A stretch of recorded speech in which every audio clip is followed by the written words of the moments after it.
Welcome back to the PFF NFL show. Trevor Sikkema and Ollie Connolly here with you guys to break down some schemes of potential head coaches around the NFL. We're going to talk about some of the best coordinators in the game right now. We're getting all sorts of head coaching interviews and talk about what they bring to the table. We figured that most, if not all, of the guys that we're going to talk about here on this show, and we got three in particular that we really want to break down, are going to become head coaches, whether it is in this head coaching cycle or in the future, just because of what they have brought to the table either this year or just a full resume. So we're going to dig into exactly who they are, what their resume brings to the table, but specifically, okay, schematically, what have they done so well? What has allowed them to have success in their modern day of football, and why they could be great head coaches and new leaders for direction of where teams are going to go. Ollie, how you doing, my friend? We've only got 4 teams left here. I haven't talked to you in a couple of weeks here. We're down to the conference title. It's the Chiefs and the Bills. It's the Commanders and the Eagles. Holy cow, the Commanders actually being in this point is unbelievable. But how you doing, my friend? How do you feel about these 4 teams that are left in these 2 games we got before the Super Bowl?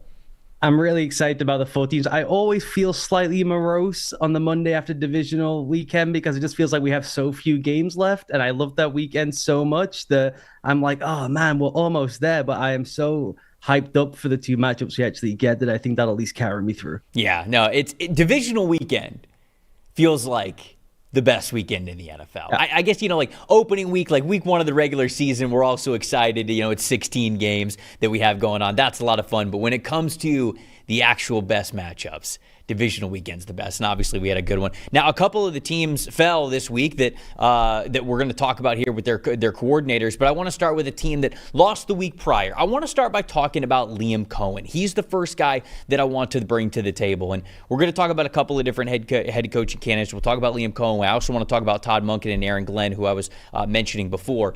But I do want to talk and start things out with Liam Coen. So he's the offensive coordinator of the Tampa Bay Buccaneers. He's got a couple of different head coaching looks, and I think it's well-deserved, honestly, for what he was able to do for the Buccaneers this season. You look at him, 39 years old, so he's still a younger coach. I think that teams really love that, being able to get a young gun in there, especially when it's an offensive mind. You love getting these younger guys in there. Offensive coordinator of the Buccaneers. He started his coaching career, when it comes to the NFL with Sean McVay and the Los Angeles Rams. That was back in 2018. He actually started as a wide receivers coach. Then he was elevated to the quarterbacks coach. Then he actually goes over to the University of Kentucky. He's the offensive coordinator there. Pops back over with McVay for the Rams for 1 year as their OC. But, when you're under Sean McVay is going to be the one to call plays. So he actually flipped back to Kentucky because he was like, hey, I want to call plays. I really want to do that. So he did that before becoming the offensive coordinator and play caller of the Tampa Bay Buccaneers that we saw this past year as Dave Canales had left that team to go be the head coach of the Carolina Panthers. Wow, Tampa Bay Buccaneers maybe just becoming an offensive coordinator to head coach factory. Never thought I'd say that ever in my lifetime growing up watching the Buccaneers. But I would love to hear your thoughts on Liam Coen, Ollie, and just your thoughts of sort of what he really brings to the table, what he has done best this year, what you have liked the most about him down in Tampa Bay, whether it's utilizing a certain aspect of offense, certain players, how he has handled evolving as the season went on to get the most out of Baker Mayfield and the rest of the cast there. And then, of course, what that could bring to whatever team may end up hiring him as a head coach. Yeah, I think he's a really special offensive guy. I think he's the one guy in this cycle where I say, if I could just have my offense pinned around someone for 10 years, I'd take Coen over Joe Brady, a Monk, and someone like that. And to me, it goes back even to the Kentucky days where it was such a fascinating thing when he moved down to college football because it was, okay, we got this Sean McVay, Kyle Shanahan, wide zone then boot offense. Everyone wants to run it. Everyone's going to find the hot shot coordinator that stood near those guys, right? And then no one in college football had tried it. And Kentucky said, let's give this a go. Let's see if we can run the wide zone then boot back in college and if we can have the same type of success. And he went down there and did that, as you said, then went back to the Rams, then went back down and tried it again with Kentucky. So when he got to Tampa, I was like, okay, this guy may be a slightly doctrinaire, slightly in the McVay world. And even all those guys who've run that stuff, McVay Shanahan, have really moved away from that being kind of the base element of their offense. He gets there, he tries to establish some part of it early on that we base out of an outside zone, wide zone type structure, and then realizes pretty quickly on, we don't have the horses to run this. It's not working quite properly. The technique is pretty flawed. And he doesn't overhaul the thing necessarily, but he proved to me just how malleable he is, how creative he is, how he can find solutions on the fly within games and then over the course of a season with receivers going down and getting to different personnel situations and different formations and different looks. And so just the general kind of right at the season is someone who is so switched on, is so next level, so ahead of other people. I just think he's probably the most exciting offensive guy in the league right now, which I'm not sure I would have said even when a guy like Kevin O'Connell was getting a head coaching job. I was like, okay, are you just getting like the Sean McVay light because you can't hire Sean McVay? Coen really reminds me of McVay in the Washington season when he was OC of, I've been storing this stuff up since I was the quarterback coach at Brown and I was the OC at UMass. I have so many things I've been waiting to do, and Sean wouldn't give me a chance to call it myself. I cannot wait to get to the league and to have a Baker Mayfield and to have a Mike Evans and to have a Tristan Wirfs, and I'm going to run all of it out in one go. This is my chance. And it was just a really, really special season from them, both stylistically and then obviously the output. Yeah, I'm glad that you brought up the run game stuff, because to me, that's the most impressive. You know, we talk about what Baker Mayfield was this past season, how well he played, even down to the very end. I mean, that game against the Commanders, they didn't lose that because Baker Mayfield didn't play a great game. I mean, he absolutely did. He was brilliant in the last two games leading up to the playoffs for them to clinch the division. Had an elite PFF passing grade in both of those games, and then you get to the playoffs, and he had a great playoff game against the Commanders. The fact of the matter is he only had the ball 3 times in the second half, and they just did not have enough possessions to win that football game. So on the offensive side of things, they really had things figured out. And I think that it's easy to sort of look at how well Baker played with Liam Coen and just say, like, man, well, look at what he did with quarterbacks. And I think that's a reason why you should believe in him, right? I mean, you look at some of these spots, you know, I'm just throwing these out there, not that he's necessarily going to go to these spots, but, you know, the Chicago Bears, like pairing him with Caleb Williams and how much growth he got out of Baker Mayfield, and thinking that could be the case with Caleb. And certainly you think about that with Jacksonville as well, with Trevor Lawrence potentially being able to take that next step if Liam Coen is their head coach. And when you have those situations where you've got that quarterback there, I mean, I would have maybe said the same thing for New England if they weren't so locked in on Mike Vrabel. You're right. Getting to get his hands on Drake May and really mold Drake May to take that next step. We focus a lot on that. But it is how he improved Tampa's run game that really gives me the most faith that, man, this guy just understands offense. And you're totally right. He's got this Shanahan wide zone, you know, mid to outside zone kind of a background to him. He was able to do that when he was at Kentucky. And you and I talked about this early in the season, but I think it's worth reiterating this. When you look at what the Buccaneers were doing earlier this year, and this was sort of something that was a similar struggle with Dave Canales last year, because I think that Canales was trying to figure out what the identity of the Buccaneers offense was supposed to be. And I think the first half of the 2023 season, you could see them almost just throwing everything at the wall. Like, okay, we're going to run power sometimes. We're going to run inside zone. We're going to run outside zone. We're going to, you know, have vertical passing concepts. We're going to have West Coast passing concepts. They tried to do a lot of things, and he just tried to figure out what was going to work best with the team. And he didn't and I think that I can understand why he did that. But unfortunately, it lacked an identity. It felt like this team didn't know exactly where their strengths were. Fast forward to this year, now Liam Coen's there as offense coordinator. The early parts in the season, he was doing a little bit of the same thing, but he was doing it a little bit differently. It felt like he was trying to sort of specialize things with his running backs, where Rachaad White was running more of those mid and outside zone running plays, and Bucky Irving was getting a little bit more of those power between the tackles, man gap blocking scheme concepts. And then around, you know, week 6, 7, 8, whatever it was, I think Coen realizes, hey, this just isn't a strength of our offensive line. I'm trying to get the most out of how the backs see the field, but let's lean more into this between the tackles type of a running style. And you mentioned how malleable he is and how he was willing to go a little bit against the, no, we're just an outside zone rushing team. This is how you really are able to stretch the field horizontally in order to stretch it vertically. He said, no, this is what we do best on this team. So guess what? This is what we're going to do. Forget my background. Forget where I came from. This is getting the most out of this team. And the result was a top 4 rushing team in the NFL. They were top 5 this season in total offensive grade, in total EPA per play. And when it came to their rushing numbers versus last year, they had a 67.5 rushing grade as a team last year. They had a 90.7 rushing grade this year. So as much as it is worth noting what he has done in the passing game with a Baker Mayfield and where he's been, like what he did with Will Levis when he was at Kentucky, it is the success and creativity and willing to change to be the best play caller he needs to be for this specific team for Tampa Bay that actually gives me the most faith that wherever he goes, he's going to be able to hit the ground, assess the situation, and get the most out of those players.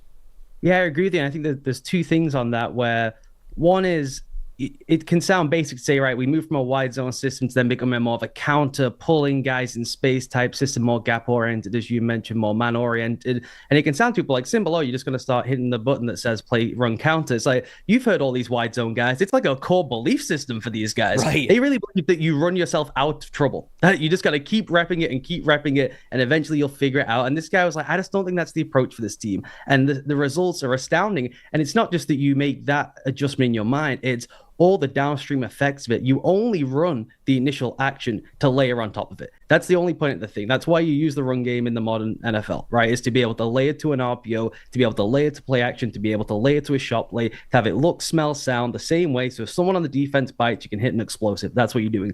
So to think of all the changes you have to make structurally in your RPO game, in your play action game, in your drop back game, because now you're such a counter-based team. And then on top of that, not only does he get all that right? The sequencing he runs is the highest level we've seen in some time, I believe. When you go and look through what they did with losing pieces all over the place, right? Injuries to the receiving core, all that stuff. That level of on the fly, I now need 10x more plays that tie to my, refashioned run game. That's not easy to do. And now you'll have them lying somewhere in the office, right, if you want them at some point during the season. But it's not a really simple adjustment when your core identity is built around one base concept as it was. So to be able to pull that off in one go is incredibly impressive, just intellectually, to have all that stuff. But then it's the teaching, right? It's the communication. It's how do you get it across to the players? How do you get the buy-in? How does the rest of the staff understand what all the teaching points are? And then even within that, Trev, the thing that is amazing about the level of the sequencing and stuff is the level of creativity within the really basic things, the different ways, the different personnel groupings, the even different blocking assignments to get to the same core run plays, essentially, to be able to trigger what comes down the line. They would have so many different moving body parts to get to what looks like the same picture at the point of attack, but they could get there in 5, 6, 7 different ways from 5, 6, 7 different personnel groupings. So now the whole playbook is so expanded from week 1, where it was pretty slimmed down, to by week 9, week 10, they are quite literally the most multiple offense in the entire NFL. We got no idea what he's deciding to run each and every week, and they're keeping people off balance with receivers going down left, right, and center injured. So to me, it was the most impressive coaching job of a coordinator I saw this season. And those underlying skills, which we cannot see in the building. I don't know if he can sort the planes out on time. I don't know if being the pressure of the big man will get to him, right? We never know these things with these people. But to be able to have the communication skills to get that stuff across as quickly as he did, and to understand when to pull the Band-Aid off, that is the kind of special stuff that separates the McVays and the really great guys who go from OCs to head coaches. And it feels like the most of the attention, I know, we're sort of talking about Liam Coen as if he could be a head coach for really any of these openings, but the most attention that he has gotten has been with the Jacksonville Jaguars. And it does, it gets people excited when you talk about a coach who has not only this type of a background, not only this type of success, but also the communication skills that you mentioned, being able to step into an environment year one and get the most out of so many different players, not just the run game, but the chemistry within the offensive line, the confidence that he has instilled in Baker Mayfield. I mean, you're totally right. When you lose a Chris Godwin, that's a really big deal. Like, Chris Godwin is not just like, oh, yeah, he's a really good wide receiver goes down. Chris Godwin's a major part of what you do. He's an incredible blocker. Like, you could almost have Chris Godwin attached to the line of scrimmage because of how valuable he is just in the grand scheme and the total picture of, you mentioned, this Shanahan tree of being able to run a lot of plays out of not a lot of looks. And so you're just getting the defense to say, like, okay, well, all right, I think this is coming. And then they go, wait a second, now they're running something differently out of this exact formation. I mean, a player like Chris Godwin is pivotal to being able to do that, because you can align him in so many different spots and he could do so many different things. So when you lose a Chris Godwin, it's not like you're just losing a player who can catch the football deep down the field for you. You're losing a player who is a key piece of how the engine runs. And for them to be able to make up for that, of course, you're also losing Mike Evans for a couple of games in there. It's a hat tip to a great coach. And I think there's another guy that we'll get to here that we're talking about a little bit later on the show that I've been really impressed with when guys have gone down and gotten injured, and he's still continued to coach very, very well. But to me, I mean, when you project that to, say, a situation like Jacksonville's, where you've got some pieces there, but it's never really come together the way you want. And now you have a situation where, like, okay, the offensive line's not the worst thing in the world. It could be a little bit better. You know, you've got some talented backs in Travis Etienne, who's been beat up a little bit, but you got Tank Bigsby as well. And then the big piece of the puzzle is Trevor Lawrence. I've got so much faith that Liam Coen could be able to go into a situation like Jacksonville and get the best version of Trevor Lawrence consistently. And I think that is the word that has been missing from Trevor Lawrence's NFL career. It's not that he hasn't had flashes. It's not that he hasn't even had periods of time where it's looked good. 2 years ago, they went on that second half run and going into the playoffs, and it was great for them. But consistently being able to do it again is something that's escaped them. And when you look at what Coen was able to do with Baker Mayfield, a quarterback who is very up and down throughout his entire NFL career, he's been able to stabilize him in a great way, raise the floor of Baker Mayfield. I think projecting it to Jacksonville's situation where he has gotten the most attention. If you were going to get a head coaching job, it feels like that would probably be the one. That's something that I think you'd get very, very excited about if you were a Jags fan. Yeah, if I was a Jags fan, I would be really frustrated if they looked elsewhere, honestly, because I just think that the pieces come together so cleanly. You mentioned with Lawrence there. The thing that jumps out to me, the two things are, one, what you mentioned is like just not being an ideologue, not being that this is the system no matter what. And he's proven that and had the best season of his career not doing that, right? So I think he'll be pretty adaptable to what they need. And then even I look at what Joe Brady did with Josh Allen, and could you mimic that somewhat with someone like Trevor Lawrence or one of these younger quarterbacks, like Caleb Williams, wherever it is? And we often see when we get around to these coaching cycles, people even just say, go get the quarterback guru, right? As though that solves the entire building. Or the answer usually seems to be get them more options, get more guys out in the route early, get more spread, get more passing options out in the game. And they tried that with Doug Peterson, and it didn't really work by the end, right? It fell flat, and even the early parts were not great till they went on the good run you mentioned there. The thing with what Cohen's doing, which is where the league's at, and why you want to snag one of these guys when they are kind of at the apex of following one of the meta trends, right? That's why you want to get Kyle Shanahan when that style is in vogue, and you start getting concerned when the style goes out and you wonder, can he adapt or not? Is he proved this season that the main point of the sport right now is, can you get to two-back football without having a second back on the field, right? That's the main thing. Can you book Chris Godwin in tight to a bunch, have him block like a tight end for you and pull your tight end around, right? You want to try and get to be as adaptable and multiple in as skinny a formation as possible, running old school football stuff. That's the name of the game right now. So he's proven that this season with that Tampa roster. And I just think, like with Trevor Lawrence, the same way Joe Brady has done with Josh Allen, where I would have thought instinctively the best way to get the most out of Josh Allen is they're being too restrictive. Go back to the Brian Daboll offense, make it super spread, let Josh figure it out, put it on his shoulders. And instead, Brady went the whole other way and said, we're going to be the heaviest team in the NFL. We're going to be so congested, limit the options. If we take more off his plate, we raise the floor for our great player, and then he can put the Superman cape on 4 times for us, and we're off on our way to the AFC title game. Right. And I think you could follow a similar trend line with Trevor Lawrence, where you actually declutter things for him, take more off the plate, rather than the solution being, let's be more of a 4-out, 5-out type offense, and we'll be a go fast offense. And I think Coen fits that so perfectly, because he's just proven now that he can kind of pivot to whatever is needed based on the roster, more than it being that you've got to go and get this specific kind of player, these 3 or 4 pivotal roles to make it work. He doesn't necessarily need a flex tight end. You don't need to go and find the H-back and some of the things these guys need. You don't need the giant X receiver, though it'd be nice. So I just think that looking at the tools they have, what I think would best suit Lawrence, that to me is the cleanest landing spot. But there isn't really a landing spot. Honestly, I look at the board, and obviously I'm pumped up about Liam Coen. I think he's got a chance to be really, really great at this. There really isn't a spot, I don't think, where his resume does not fit pretty cleanly. Yeah. I would agree. I think he's a fantastic coach. Selfishly, as somebody who grew up watching a lot of Tampa Bay Buccaneers football, I'd love to see him get a second year with Baker Mayfield, because I think it could be a lot of fun. But I understand why he's getting a lot of other head coaching looks. But like you said, there's other things that go into being a great head coach. We see great coordinators go to be head coaches all the time. So that interview process, very important about the plan that they have. Obviously, being able to manage both sides of the ball. Some guys aren't used to being able to do that. So kind of depends how he's able to. And again, whether it's this year or next year or whenever it is, it feels like Coen is on a trajectory to be able to get that head coaching shot someday. So I agree with a lot of what you're saying there. That's the big thing for him, I think, and for a lot of the younger guys, is you go through the history now of like Gerard Mayo, Nat Hackett, the guys who are the one and dones, and it's just a complete failure from get-go. Go and look through the staffs they assembled. It's all first-year guys. It's all their friends who are doing their job for the first time. When you've not been in the league a long time, you don't have a giant plethora of people to call up on. And Coen, unfortunately, he's been pretty vocal about he's not going to go until he feels he's ready personally to go. And part of the personal stuff is, do I have the Rolodex of guys who can actually do the jobs 100%. I need them to do at the level I want? I've been in LA for 1 year, then to Kentucky, then back to LA, then back to Kentucky. Do I know enough guys to build out a competent enough staff? The staff I walk into in Tampa Bay is outrageous. Todd Bowles builds the staff for me. He can pick up the phone to anyone. He can call Bruce can get a dinner with anyone, right? So he's in such a fortunate situation of everyone else in the building is covered. That's not his role. You having to step out and go into an interview with the Jags and they say, what's your staff going to be? And they're looking down going, wow, that guy was like the UMass coach for 2 years. I'm not sure that kind of fits the NFL agenda. Like, can you assemble, no matter how good the plan is, no matter how good your brain is, no matter how good you are at scheming stuff,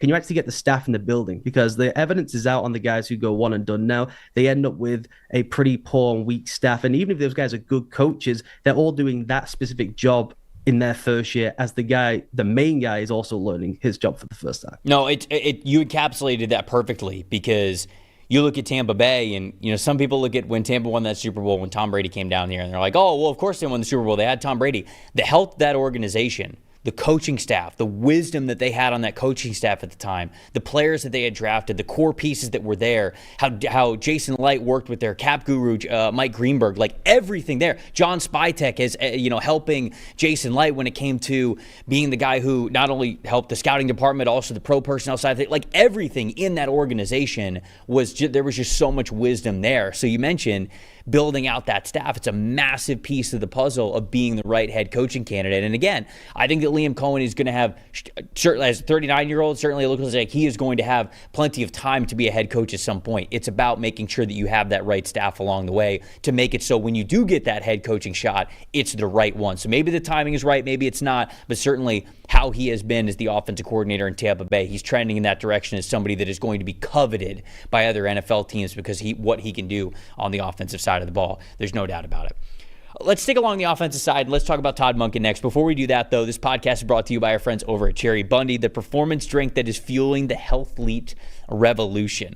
This drink's fantastic. I've had it a couple of times, and if you live an active lifestyle at all whatsoever, whether it's like minimal activity, whether you're just going around walk around the neighborhood a couple of times a day or even just a couple of times a week, or maybe you're just all out. Maybe you're in the gym all the time. Maybe you're doing CrossFit. You're training for a marathon. Whatever it is, they've got tons of product that can help you perform your best. Natural products, natural ingredients, no added sugar, those tart cherries that they're made out of. It's the highest antioxidant fruit and vegetable in the world. The anti-inflammatories that it comes with has a lot of natural benefits.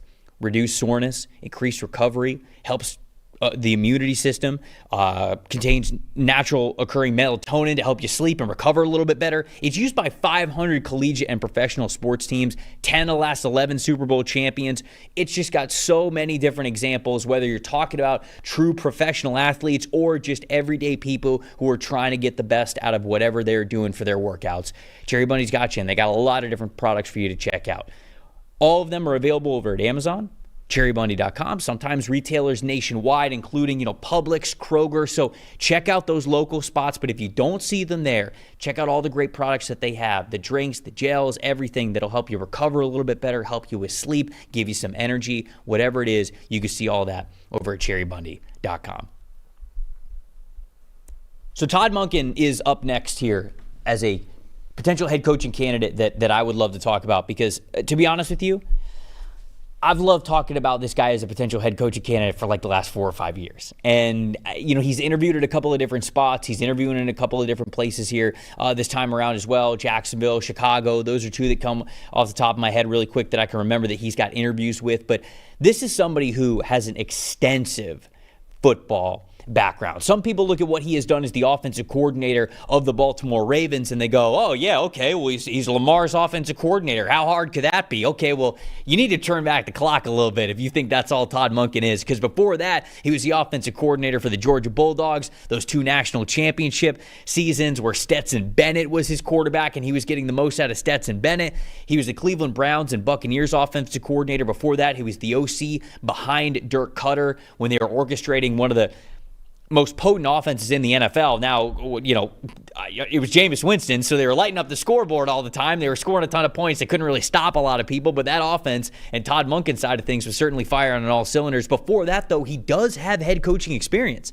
He was the head coach at Southern Miss from 2013 to 2015, and in that period of time, he took Southern Miss from initially being ranked, I believe it was somewhere around the 80th scoring offense in the FBS, and he brought them all the way into the top 20 by the time it was all said and done. The 2 years before that, he was the offense coordinator at Oklahoma State, where he had the number 2 and number 3 scoring offenses in all of college football. So Todd Monken knows offense, man. He understands how to get it done. He's done so with quarterbacks like Jameis Winston. He's done so with quarterbacks like Brandon Weeden when he was at Oklahoma State, with Stetson Bennett, and of course we're seeing what he is able to do with Lamar Jackson. So it's not like this guy just elevates bad quarterbacks and makes them serviceable. And it's not like he just takes serviceable quarterbacks and makes them good. He also takes great quarterbacks and makes them even better. Look at Lamar. I'm not saying this to take anything away from Lamar Jackson himself and how he has worked to be a better player, but Lamar won MVP last year. He was even better this year.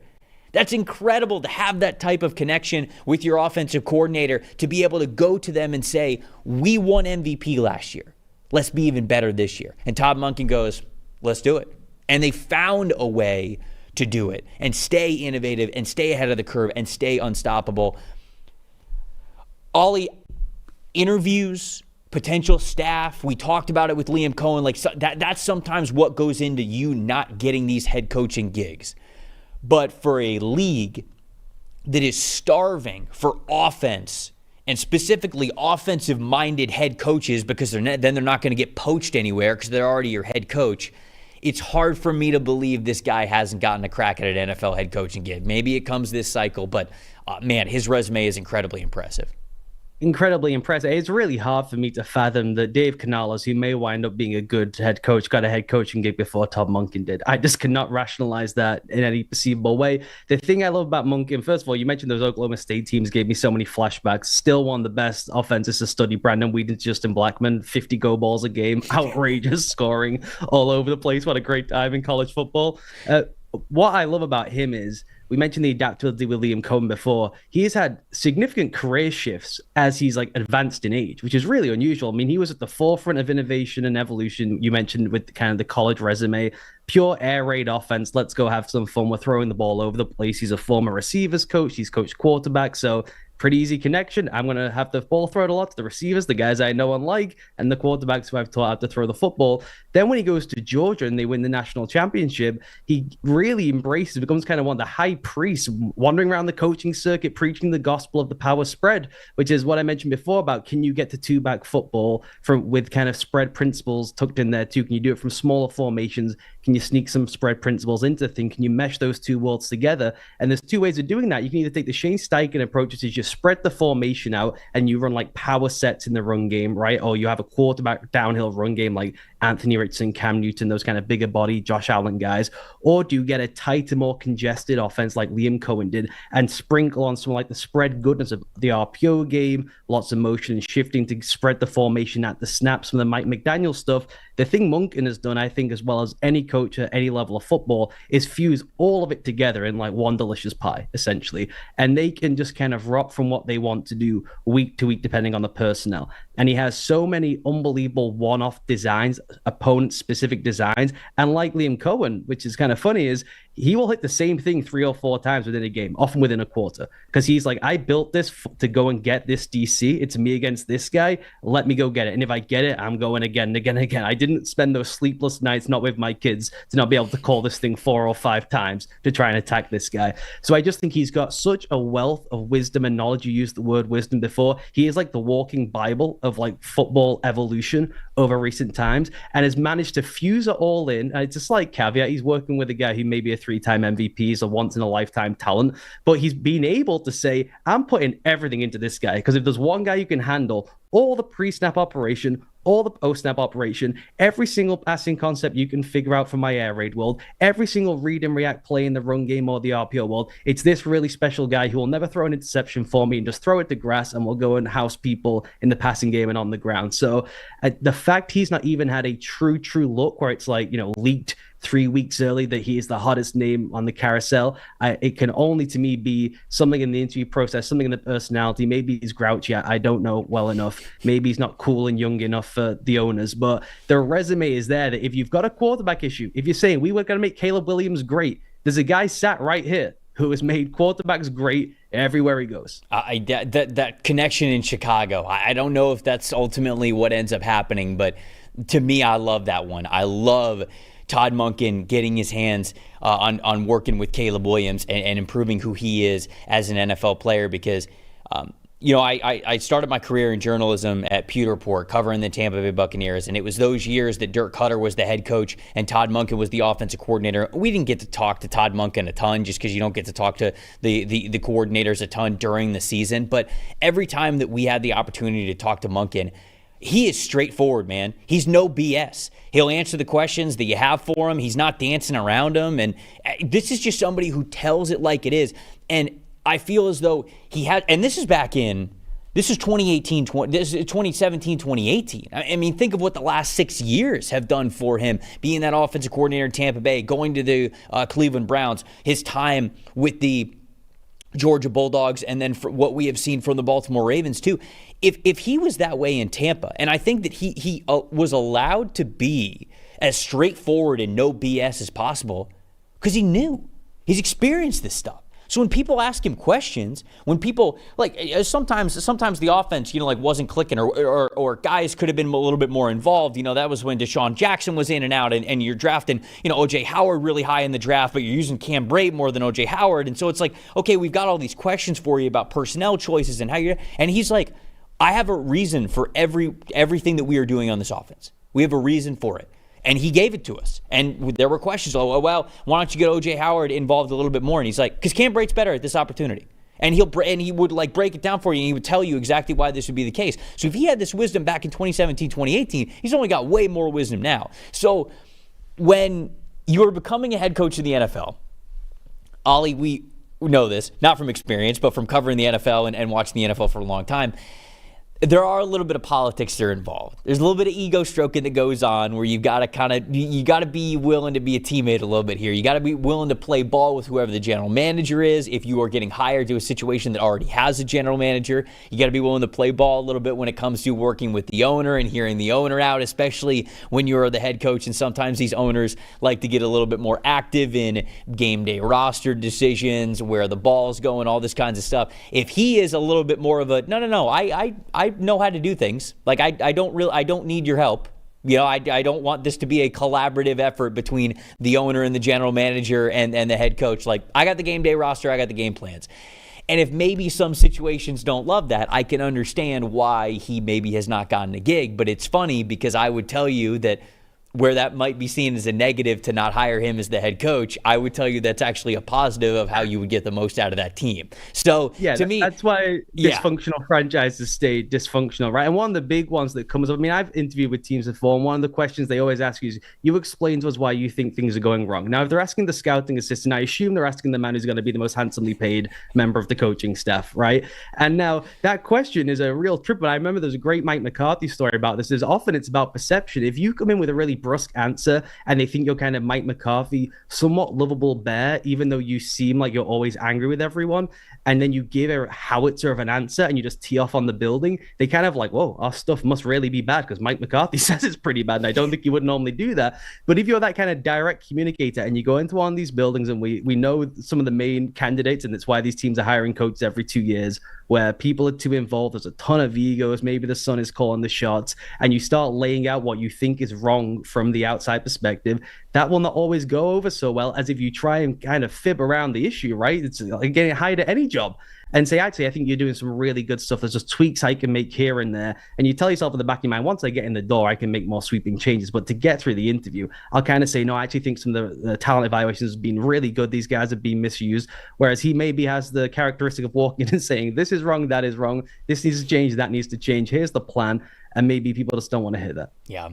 I believe the spots that he has interviewed with Todd Monken are the Jacksonville Jaguars, the Chicago Bears, and the Las Vegas Raiders as well. I will throw that out there. I think he'd be great in all three situations. Obviously, getting to work with the two quarterbacks, and then whoever the quarterback is going to be with the Raiders. Todd Monken being the one to sort of guide that process and say, no, I think this guy can play ball. Then I think that that's going to be a good setup for where the Raiders are going to want to go moving forward. But we will see. Looks like that's a Ben Johnson connection as well. So not sure anybody, for as much as we've talked about Ben Johnson over the last couple of years, I don't know if Ben Johnson wants the job. I don't know if anybody's going to get it over Ben Johnson. So it feels like maybe Chicago or Jacksonville are those two spots that are a little bit more likely for Todd Monken. Don't you feel like that Dallas would be a really good spot for him, where it's almost like you can just get on with coaching the football team because Jerry will handle all the other stuff that a lot of coaches don't actually want to deal with? People get very upset about Jerry giving interviews. A lot of coaches like, I'm good. Can I coach the football team? And you can take all the oxygen and the heat. Now, having to answer for his comments every week, I think can drive some people berserk, and it clearly annoyed Mike McCarthy. But I just feel like Monken has the kind of personality where if you just said to him, you get Dak, a veteran quarterback, so everything is on the menu for you. You get CeeDee Lamb. We'll invest in a back. We'll invest in the offensive line. That to me just seems like if you're trying to kind of raise the floor of that offense, what Mike McCarthy did, that to me would be a really clean fit of where you get a professional football coach. You're not taking a chance on a first-time go-around guy. I mean, this is a guy who's had to deal with, like, my left tackle flunked out of science class, and so now he can't start for us on Saturdays. Like, that's very...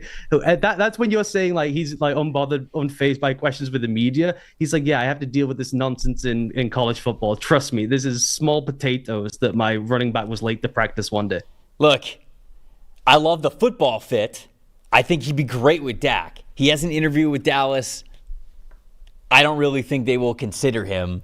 And I think it might be because, you know, there might be a little bit of clashing there with Jerry Jones and Todd Monken. I love him and Dak, so I love the shout out there. I don't think that one's going to happen. I think my favorite is still Chicago.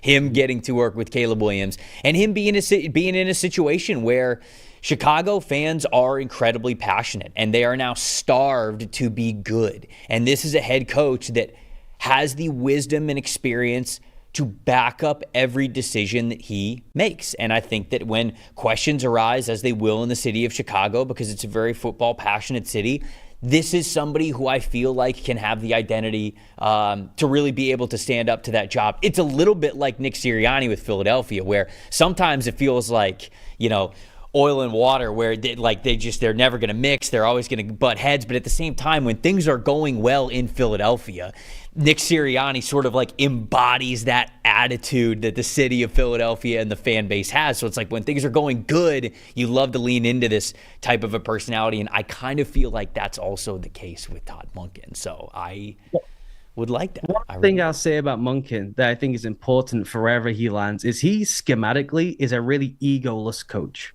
Right. So when he got to Baltimore, it's not as if he said everything Greg Roman did was a dud. He recognized that a lot of the run game stuff was pretty magical, pretty cool, pretty inspiring. So he said, I'm going to keep as much of this as I can physically do while not constraining what was happening with the rest of the offense, which is our passing game became a disaster. Spacing was messed up. There's no rhythm, all that stuff. What is the tilt point where I can keep as much as possible while actually refreshing the passing game, overhauling elements, building in a kind of new RPO structure than what we did before. And they've kept, and then this season, when they've been, 73% of the time this season, they've been with two tight ends or two backs in the field. That is a really, really wild number. We're in 2025. And people are rolling out two backs and two tight ends 23% of the time in some configuration thereof.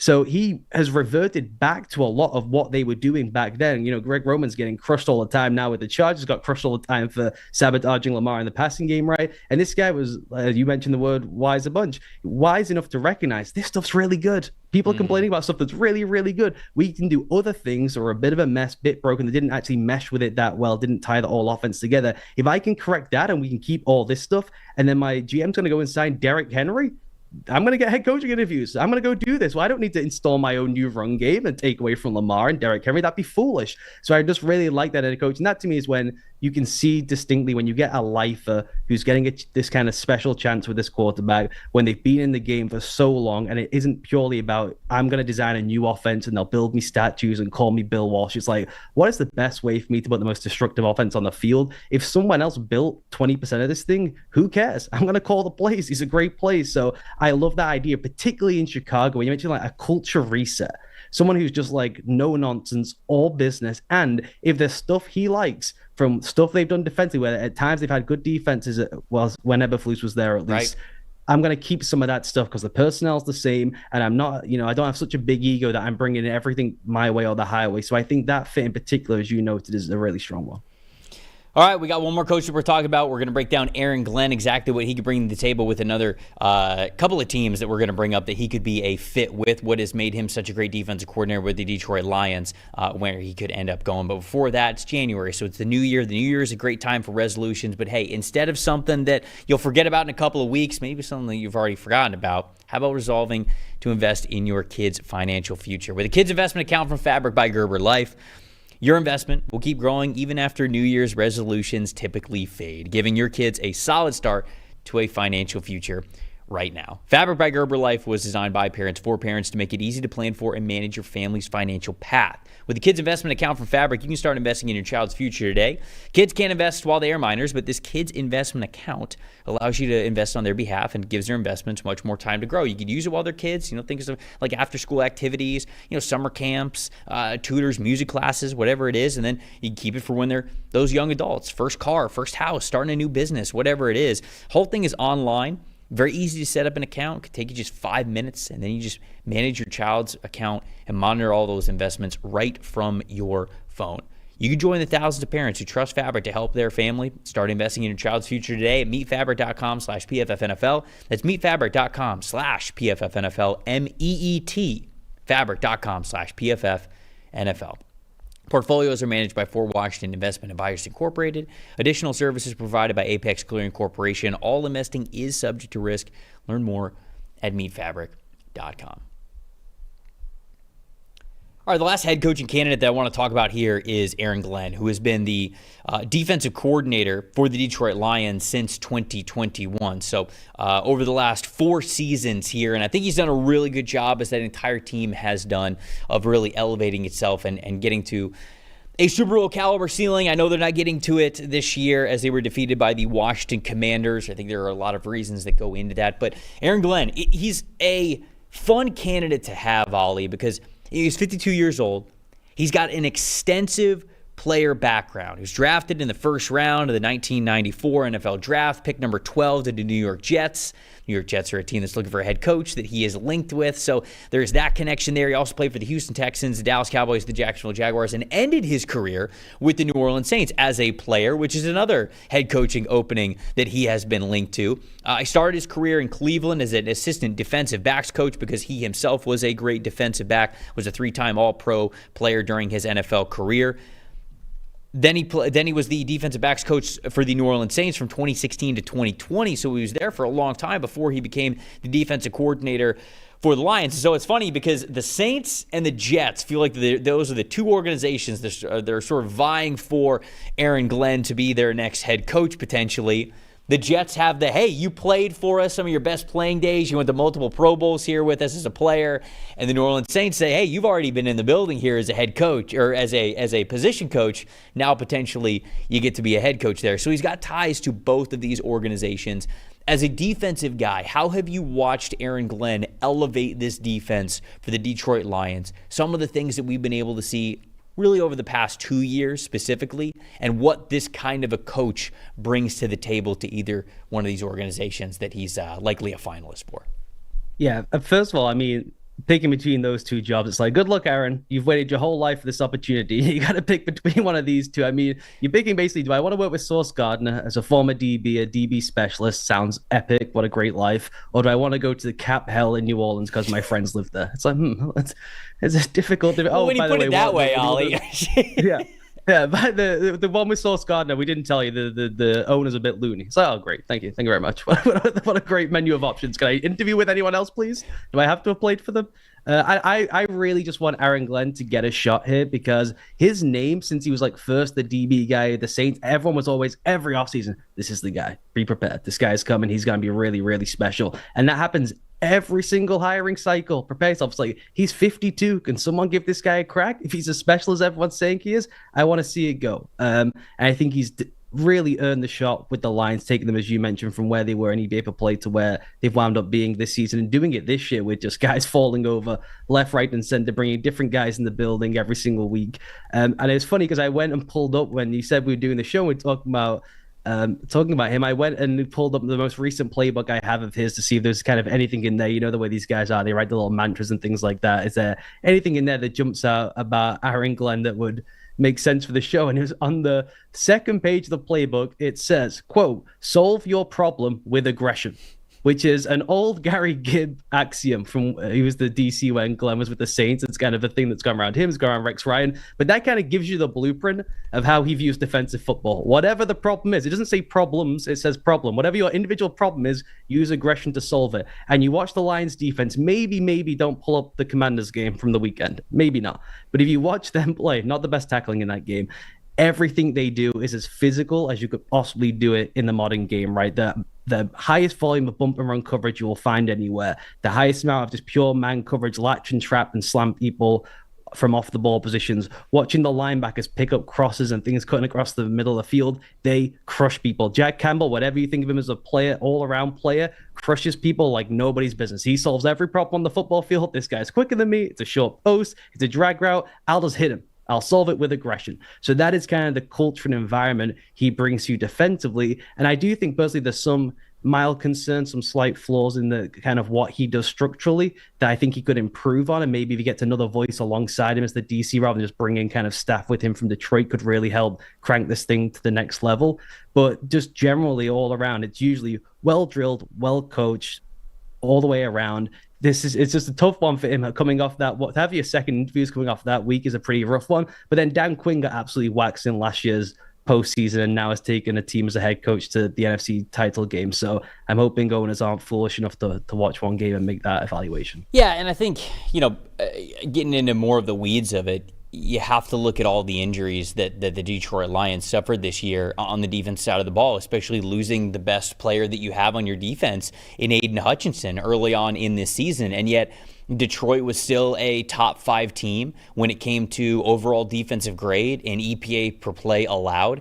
That number has only gone up. I mean, I remember in the 2022 season when this team was really still retooling their roster, they were 31st in the NFL at EPA per play allowed on the defensive side of the football. And I remember people were like, okay, well, maybe Aaron Glenn's not good at this. And then the next year, they were right around the top 15 when it came to EPA per play. And then, of course, this year, they're in the top 10 and top 5 in certain categories in that regard. So they have only gotten better under his tutelage, which has been fun to watch. He is an aggressive coach. I mean, he was a man coverage style type of a corner. And you can see now this year, having the guys up front, having the guys in the secondary that they were allowed to get at the safety level, certainly at the cornerback level before those guys started to get hurt, that is how he wants to play. Through the first half of this season, where they were able to have most of those guys out there before a lot of them started going down with injury, they played more cover one than any team in the NFL. They let Kirby Joseph be a single high free safety. They let Brian Branch roam around the field and be an absolute menace. And they allowed their corners on the outside to play that man coverage type of a style. And by doing that, you are allowing these guys to play fast, play free, and just have their certain assignment. I'm not letting this wide receiver catch the football. That is your job. Brian Branch goes, where is the football? Okay, like that is his job. Kirby Joseph is, I'm going to roam around the middle of the field. Middle of the field's going to be closed. And they had the best safety grade of any team in the NFL with that combination of how those guys were deployed. So when you throw all of that together, the aggressive style in which he plays is something that is very alluring, I think, as a defensive coach going to be a head coach, because it shows you that like it's not just this kind of sit back style. He is going to, as you said, solve your problems with aggression. It's funny you mentioned sort of where you heard that quote first. I heard it from Don Brown, the defensive coordinator of Michigan. That was the first time that I heard that one, and I absolutely loved it. So it's just now a coaching mantra that has evolved and grown that a lot of defensive coaches specifically go, there ain't no waiting around to this. Go, all right? Just we'll figure it out. We'll figure it out in practice. I need you to be going 100% at all times, and we'll get confident as the season goes on. So to Aaron Glenn's credit, there's talk of like, okay, well, do you really want to hire a defensive coach? You really want to hire a defensive specialist? And he did have a quote earlier this week, I believe it was, where he said, quote, if you're going to hire me, you're hiring a coach. I'm not a defensive coach. I'm going to talk to the offense just as much as I talk to the defense. I just happen to be coaching on the defensive side of the ball. I understand offense as well as a number of people. So this is another guy, though, with an extensive playing background going back from the mid-90s all the way through the mid-2010s. He's been a coach in this league since 2014. He's obviously been around a lot of very successful head coaches. I got to think that when you talk about that Rolodex that you can have to fill out a staff, Aaron Glenn's got it. I don't know who exactly would be his offensive coordinator. I don't know who exactly he would have as, under him as the DC and some of the position coaches and all that kinds of stuff. But I look at a situation like the New York Jets, and the Jets have also interviewed Chris Spielman, who is the Lions executive, for their general manager spot. So if you go, okay, well, we're going to get a guy that Aaron Glenn is familiar with as the GM, and now we're getting that head coach GM connection. Now we've got a deep Rolodex of coaches that we could go to throughout Aaron Glenn's playing career as well as his coaching career.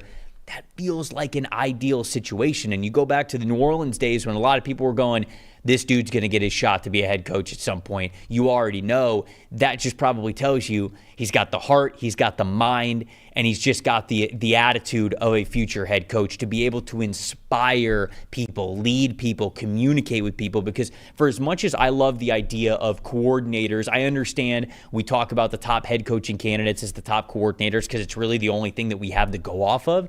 But in reality, the best head coaches in the NFL, often they're not the best schematic coaches. They're smart. They're wise. They understand situations. They're leaders of people. They know how to communicate. They know how to set up those cultures. And to me, even beyond the statistical success that I mentioned of what Aaron Glenn has done and how aggressive his defense is like to be and how he has adapted with guys being in and out of the lineup and the roster growing over the last couple of years, even independent of all of that, he seems like a coach that knows how to lead people. And especially for situations like New Orleans, like the New York Jets, that's what you need. You need somebody to be able to have that type of command of that head coaching headset. Yeah, and this is bias. It's going from a defensive coach, so I accept that. But I get into this argument all the time about how they just want to hire the offensive guy because then you won't lose him. You got to hire an OC. If he's good, you'll lose him. It's like, how about we just worry about getting a good coach to begin with, right? There's been plenty of the OCs who've flamed out time and time again. These two organizations, you're talking about the Saints and the Jets. Saints less so, more dysfunctional in the cap, right? They're actually losing games every season. But certainly for the Jets, could we just maybe get a winning record again? Then we can worry about losing our OC after that. That'd be pretty nice to be in a playoff contention, be at least in the end of season, in picture, whatever it's called, in the hunt at the end of the season. Graphic would be pretty nice for us. Woody would be happy with that. We can worry about losing the second OC 6-7 years down the line. Those guys are pretty good. And as you mentioned, I think he's going to have, in the coaching community, as I said, for years it's been, when you say who are the guys, they all go, oh, it's Aaron Glenn. So that means all those guys would be running for jobs. If they think he's that guy, they all want to be around him. And when you get the defensive guy, and if it's a cycle where, let's say, Monken and Coen go and Ben Johnson goes and Aaron Glenn's the defensive guy, maybe there's a Flores or a Robert Saleh or someone else out there, then the guy looking for a sitting offensive coordinator to come in for him who can run one side of the building on his own. It's going to be this guy. It's going to have his pick of the litter. Who are the best, brightest minds out there? Call everyone. Who is the guy who wants to take the jump in 2 seasons to be a head coach? He can come and run one half of my building, right? So it actually can differentiate you in that first year when you're just trying to get that leap. I get the long-term consequence of it. You got to go hire 3, 4, 5 OCs at some point. You hit a dead end and you get a dud and you end up with Arthur Smith and you end up with these people are Matt Canada. You do that for 2 seasons. That can be a problem down the line. But the first and most important thing is to go and get a good head coach, and the rest can eventually figure itself out. Even Peyton Manning played under Tony Dungy. Bill Belichick coached Tom Brady. Great defensive coaches. Mike Tomlin had Ben Roethlisberger. Great defensive coaches have coached some of the greatest quarterbacks of all time. The head coach of Lamar Jackson is John Harbaugh. He's not an offensive guru. I remember, I think it was last year's head coaching cycle, when we heard whispers of, I cannot remember which team this was, if it was ever made public, but one of these teams that was interviewing these potential head coaches, if they were interviewing defensive head coaches, they were saying, okay, give me who you would hire as offensive coordinator this year, and then give me who you would hire next year after we lose him. They wanted 2. They wanted you to go 2 deep. Not only tell me who your staff is, you got to give me a roster of offensive-minded head coaches after the OC gets poached. It's damn, where are we right now in the football NFL world. So before we go, anything in particular about Glenn in either of those spots that you like? Obviously, you talked a little bit about Sauce Gardner, him getting to be sort of a prodigy of his playing cornerback and getting his hands on Sauce Gardner to get to work with him and how talented he has already been at the NFL. But either of those spots really more alluring to you when it comes to the connection of Aaron Glenn? It's tricky just because I think the thing with Glenn is because of the volume of bump and run coverage, people get caught up with the corners. And I even mentioned Sauce, right? But when you look at what his defense has done when they've done it well, it's the safeties. When you go back to the teams they had in New Orleans together, when they were being their most kind of multiple and interesting and most successful, it was the safety tandem. With the Lions this year, they got the best safety tandem in football. Best safety tandem, just like a pure talent for what those roles are, true free, and then the wild card guy in like a long, long time, right? That we've had two guys that clean in those roles the best possible. So you got to go and find two great safeties. Even if you got Sauce Gardner, if the other two guys get bullied off the snap and you're playing 60% bump and run coverage, you're in a ton of trouble, right? So they need, with how he plays and the fact they are not a rotation heavy defense, it's not a combo or disguise based defense. They don't trap a whole bunch. It is pretty straight up. We are cat coverage. It's five guys. Who's got the best cats? Really hard to pull off in the NFL because you got to roll a practice squad in by week 3, right? The guy has to walk in from Canada and say, I'm playing slot corner this week. It's really, really hard to get away with that stuff in the NFL. That's why teams don't run it that much anymore because it's just really difficult. So it's hard to just look at the rosters now and say, oh, that's a really clean fit for the style he would want to run. I guess there'd be more maneuverability with the Jets, right? Where you could go and get guys in free agency. You could take some flyers on some younger guys. You could maybe take a top end swing on a safety. So that probably would make more sense from that standpoint. But I really think with him and the way you mentioned the quote he had there, and when you read him speak and you go through the playbook, the aura to me is like total organizational control. That he's got a real vision for how he wants to do this thing.